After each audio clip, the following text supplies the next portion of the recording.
Prateći vaše komentare vezano za određene događaje u našoj zemlji, došli smo do zaključka da izražavate veliko interesovanje za neka ubistva koja su se desili na teritoriji naše republike, a koja ni do današnjih dana nisu rešena.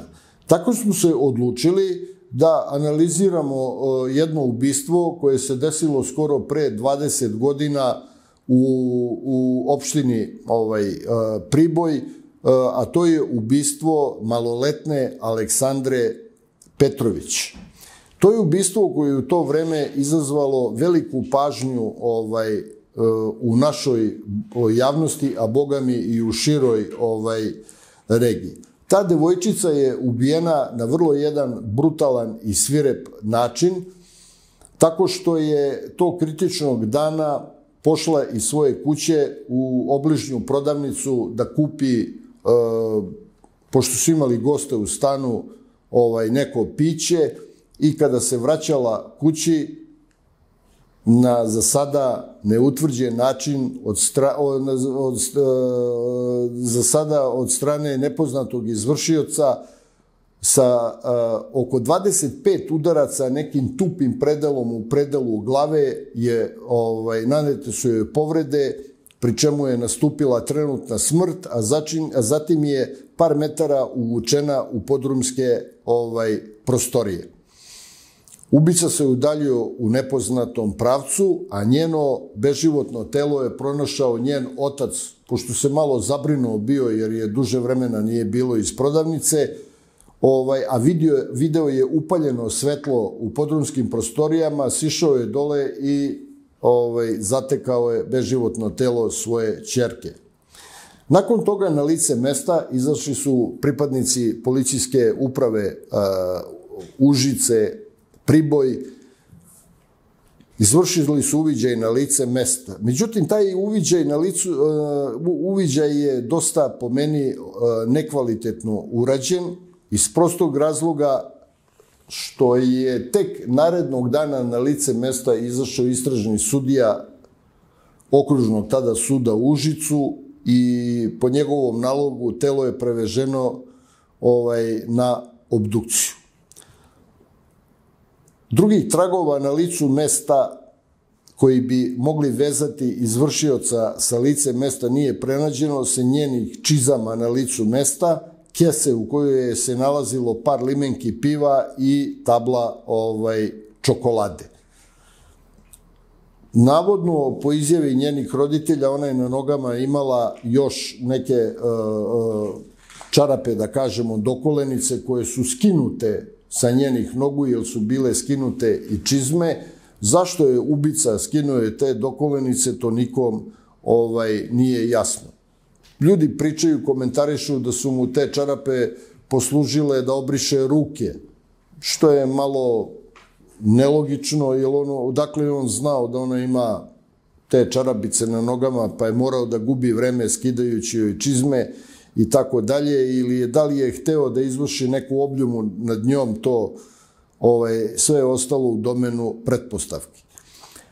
Izveštaj sudske medicine je takav da je ukazao da je njoj otprilike oko 25 udaraca nanet tupim predmetom u predelu glave, da je slomljena podjezična kost. To je jako interesantno, što znači da je ona prethodno možda je izvršilac uhvatio rukom u predelu ispod podbradnog dela glave, da je jako stegao, a zatim je tukao po glavi i da je tom prilikom pukla podjezična kost. I nije mi jasno zašto nije skinut DNK profil sa njenog vratnog dela glave.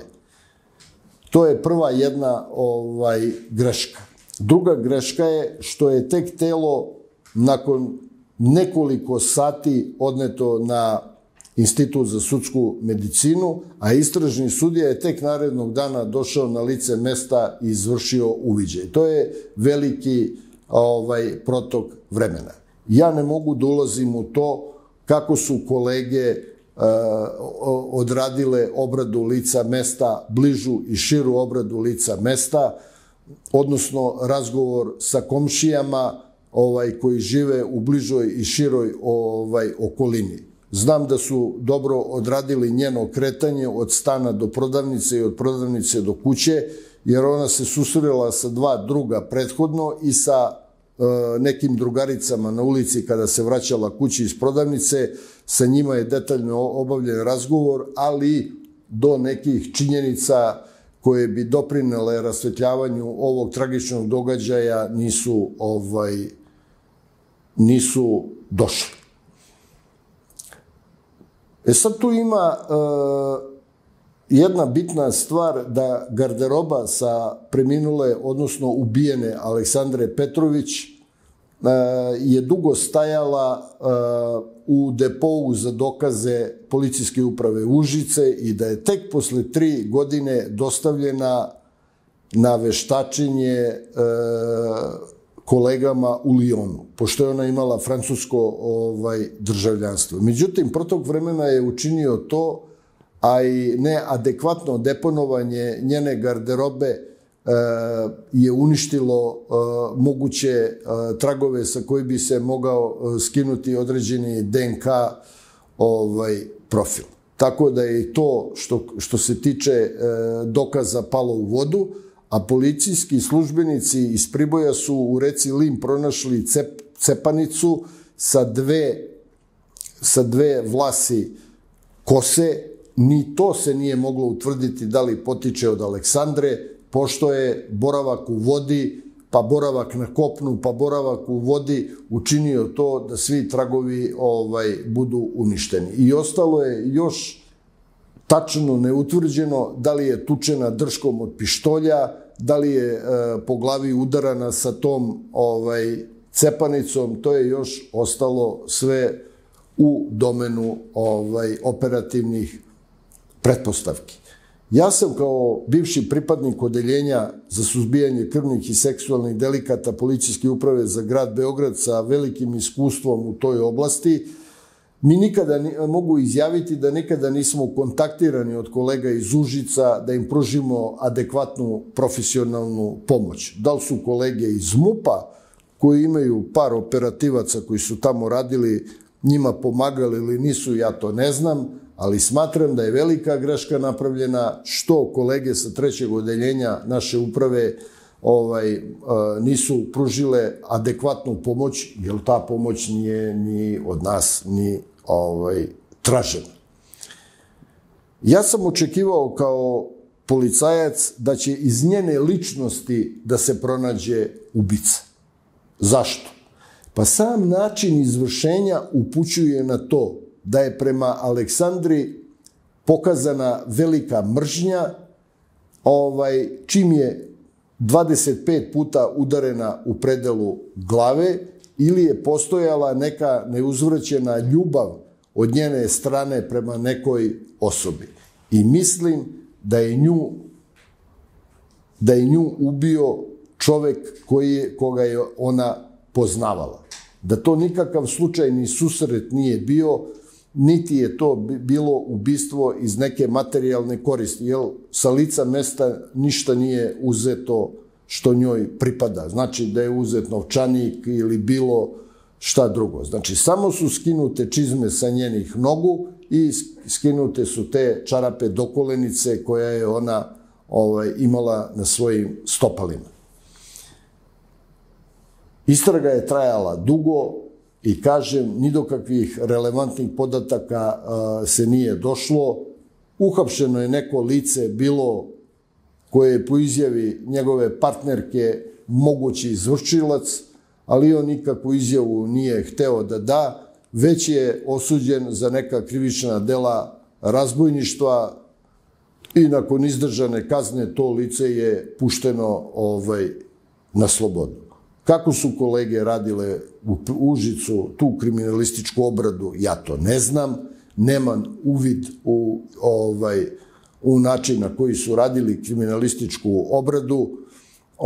I onda, pošto je Prijepolje dobilo status policijske uprave, ceo predmet vezano za ubistvo Aleksandre Petrović dat je na dalje postupanje kolegama iz policijske uprave Prijepolje. Znači, prošlo je 20 godina od ubistva. To je veliki vremenski protok da bi se moglo nešto uraditi, odnosno doći do određenih tragova. Međutim, policija ne sme da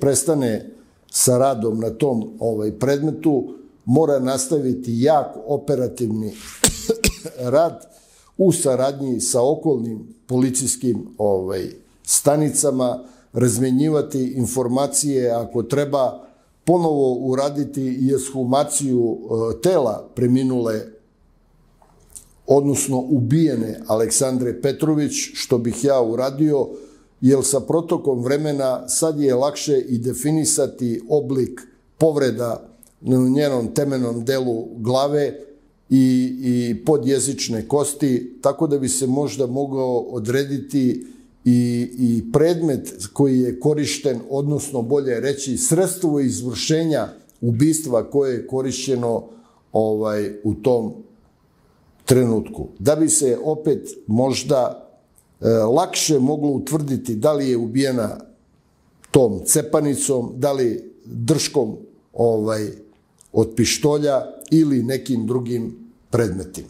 Kao zaključak ove naše analize koja se odnosi na ubistvo Aleksandre Petrović, ponovo želim da istaknem da veliki broj udarac koje je njoj nanet tom prilikom u predelu glave, a to je otprilike po nalazu sudske medicine oko 25 udaraca iz zamaha tupim predmetom u predelu glave, kao i slomljena podjezična kost, ukazuje da je ubica imao ili jako veliku mržnju prema njoj ili je u pitanju neuzvraćena ljubav, znači da je u pitanju zločin iz strasti.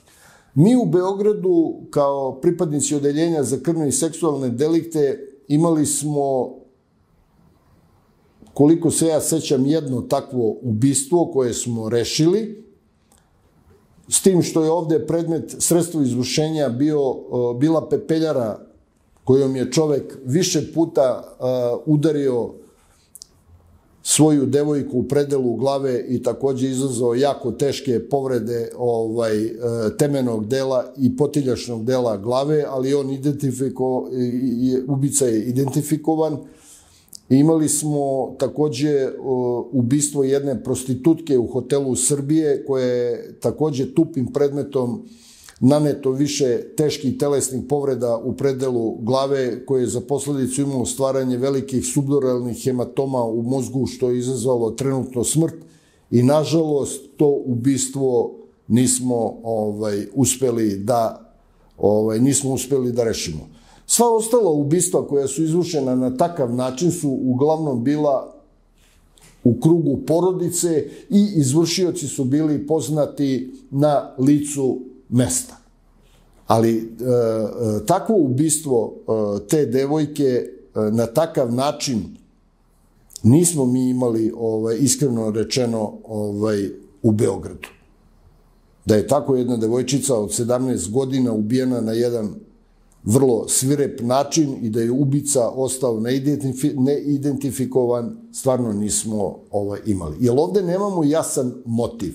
Ovde motiv kod Aleksandre Petrović možemo samo pretpostaviti na osnovu načina izvršenja i broja nanetih povreda u predelu glave. Mi drugih tragova koji bi upućivali na motiv nemamo. Jer, kažemo, materijalni moment nije u pitanju, jer ništa nije odneto sa lica mesta. Iz njene ličnosti kolege nisu uspele da izvuku, odnosno da pronađu osobu koja bi imala motiv da takvo delo izvrši.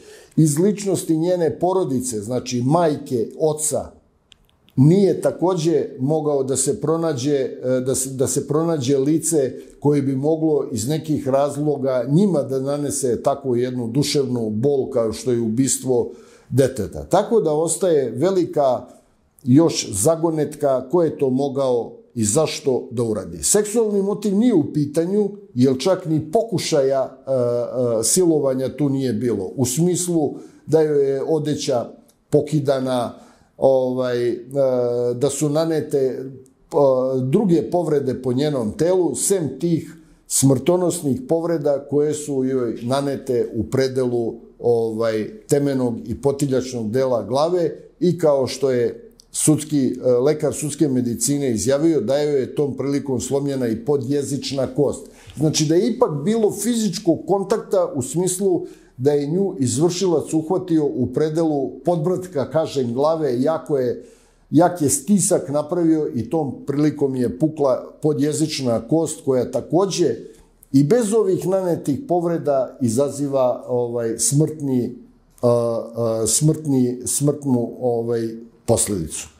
Tu se moglo odmah na licu mesta, trebalo je skinuti tragove sa tog dela glave, dok su još bili, da kažem, sveži, jer najverovatnije da je izvršilac, jedino ako izvršilac nije imao rukavice na rukama. Ali s obzirom da je on skinuo čarape sa njenih nogu pod pretpostavkom da je hteo da obriše ruke, sad, to je sve još u domenu pretpostavki, ali je trebalo to uraditi. To je bilo 2002. godine, mi smo već počeli raditi na Institutu za sudsku medicinu i na Fakultetu za biologiju smo radili DNK profile, tako da je moglo se nešto u tom smislu uraditi. Međutim, veliki problem predstavlja što u tom periodu mi nismo imali DNK bazu podataka. Znači, vi ako skinete nečiji DNK profil, morate ga uporediti sa drugim profilom da bi se oni poklopili i da bi eventualno se mogao na taj način identifikovati potencijalni izvršilac. Međutim, i dalje kažem, sledeće šta bih ja uradio kada bi radio na tom predmetu je, uradio bi ekshumaciju leša po odobrenju nadležnog tužilaštva, ponovo uradio na Institutu za sudsku medicinu u Beogradu, ako treba pozvao bi stručnjake i sa strane da pomognu,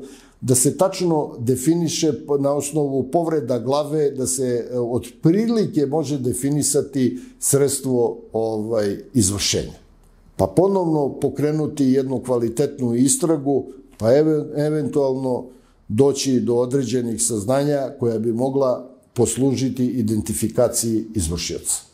Ja sam hteo da sa analizom ovog teškog ubistva da dam i našim gledaocima i svim onim ljudima koji su pratili ovaj događaj, a mi smo inicirani upravo komentarima naših gledalaca uzeli ovo ubistvo kao primer, da na neki način damo naš skroman doprinos da ovakvi slučajevi ne ostanu nerešeni i da izvršioci ovako teških krivičnih dela poput ovakvog ubistva ipak budu identifikovani i izvedeni pred lice pravde. Tako da nastavite da nam sa svojim komentarima pomognete.